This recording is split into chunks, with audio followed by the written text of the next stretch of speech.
Happy Friday, Boston Celtics fans. Welcome into Celtics Today by Chat Sports. I'm your host, Allie Barefoot. Bleacher Report released their top 3 trade targets, for the Boston Celtics. Number 1, can somebody tell Bleacher Report that Brad Stevens has a trade target in mind? If he's going to make something happen, nobody knows about it yet. That is what I've learned from Brad Stevens. I try to predict what he's going to do, but most of the time, I'm not even close because he is thinking 10 steps ahead of me. But there are some things where you're kind of like, Brad, you got to jump on this. What are you doing? Well, Bleacher Report has 3 players that could possibly help the Boston Celtics roster. We're going to break that down. I'll give you guys my opinion, and of course, I'll always ask you guys for yours. But before I jump into that, let's start off with you guys. Should Boston even make a trade? Type Y for yes, type N for no. Right now, I'm going to go with no.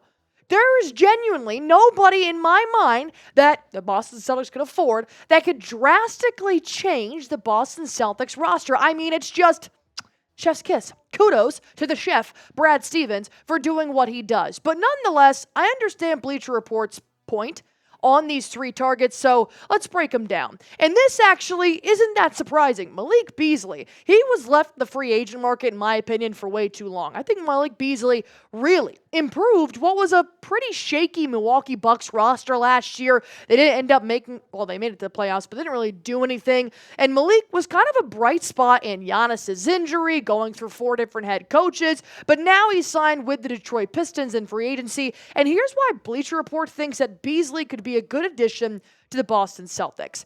Beasley signed a 1-year, $6 million contract with the Pistons this offseason and could be a hot commodity at the trade deadline if Detroit is out of the playoff race. Beasley would be a strong rotation player off of Boston's bench, and his three-point shooting, career high 41% last year. Let's see what he did throughout the entire season with the Milwaukee Bucks, because honestly, at the trade deadline, I wouldn't be 110% opposed to it because he does add double digits off the bench when it comes to scoring. Almost 4 boards, which you guys know I love. If you rebound, you can be on this team. And then 1.5 assists and still 44% from the field, shooting a career high 41% from a three-point line.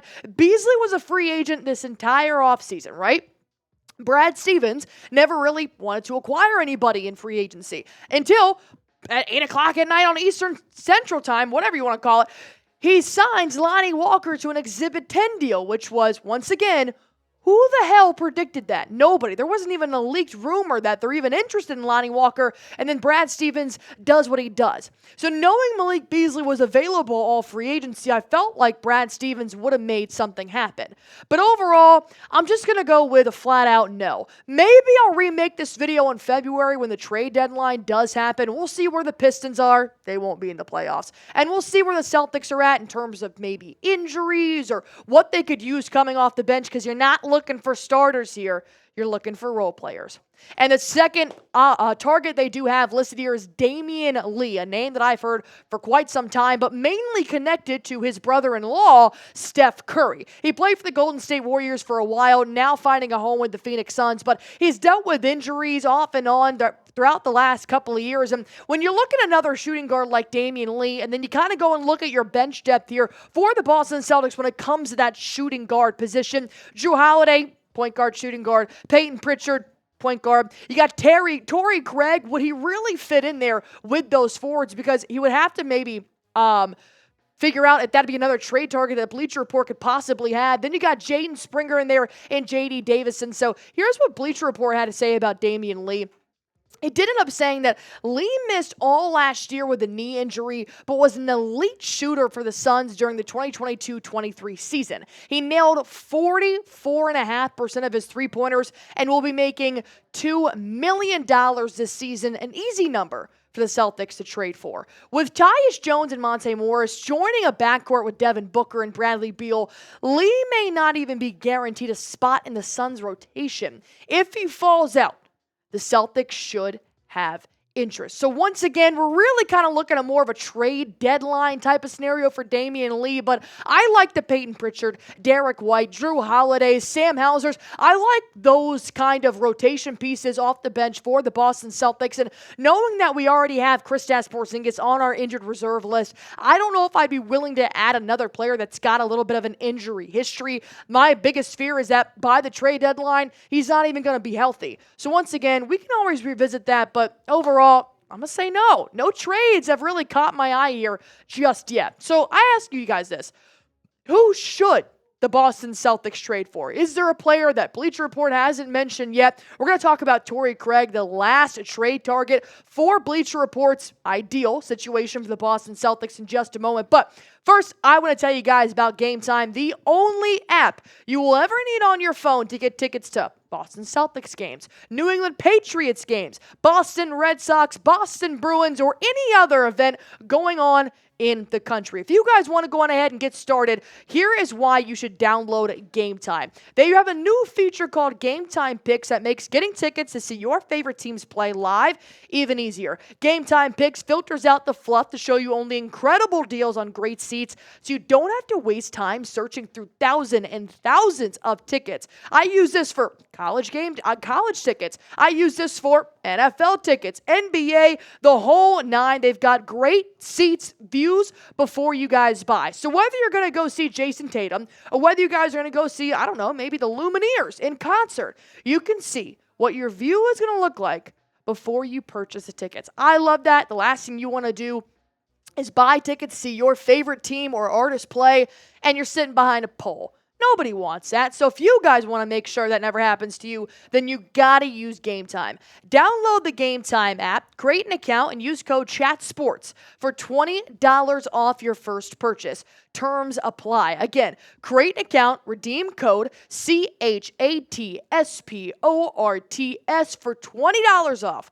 Download Game Time today. What time is it? It's game time.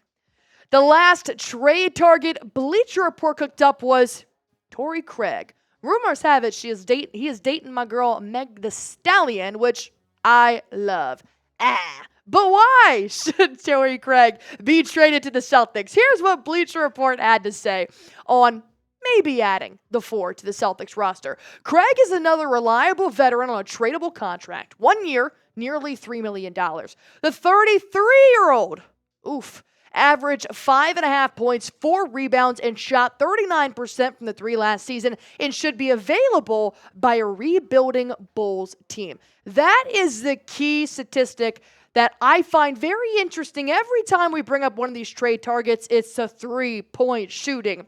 If you can nail your threes, Joe Mazzulla and Brad Stevens have binoculars on you. But I also, in my opinion, really like the rebounds per game as well. If you guys can continuously bring that back on offense and defense, then you're always very special in my eyes. But let's talk about the Boston Celtics forwards and how would Torrey Craig maybe fit in with this situation. You got the Jays, Jaylen Brown, Jason Tatum, and we know that Brad Stevens is always trying to add a little bit of depth when it comes to the forward position. Why? Because then you got Sam Hauser. Sam Hauser is good for 2 things, defense and catch and shoot threes, and he's phenomenal at both. Xavier Tillman, he'll take on more of a role of a center this year because of Kristaps Porzingis' injury. And then Baylor Shireman. Well, he's a rookie. We don't know what he can do yet. Torrey Craig wouldn't actually be a bad forward to pick up coming from the Bulls and bringing him to Boston. So here's what a trade would look like to send Jaden Springer to the Bulls. Very young. They're a rebuilding team. Their shooting guard right now, Zach LaVine. You're not really sure what his future looks like with the Chicago Bulls. You've also got a point guard in Kobe White. Could also have a pretty good backcourt there with somebody like Jaden Springer. So would you trade Jaden Springer for Torrey Craig to come to the Boston Celtics? Doesn't necessarily have to be before the season starts. If you guys like this, which you guys know, we picked up Jaden Springer at the NBA trade deadline last year. I mean, this could maybe be a trade deadline type of deal. Type A for accept, type D for decline. Let me know what you guys think in the comment section below. Well, I think Brad Stevens isn't going to do jack squat before the season starts in terms of a trade. You never know what Brad Stevens does. The man never sleeps. And if he does do something, doesn't matter if it's 8 a.m., 8 p.m., anywhere in the world, we'll make a video right here on Celtics Today by Chat Sports. So hit that sub button for me.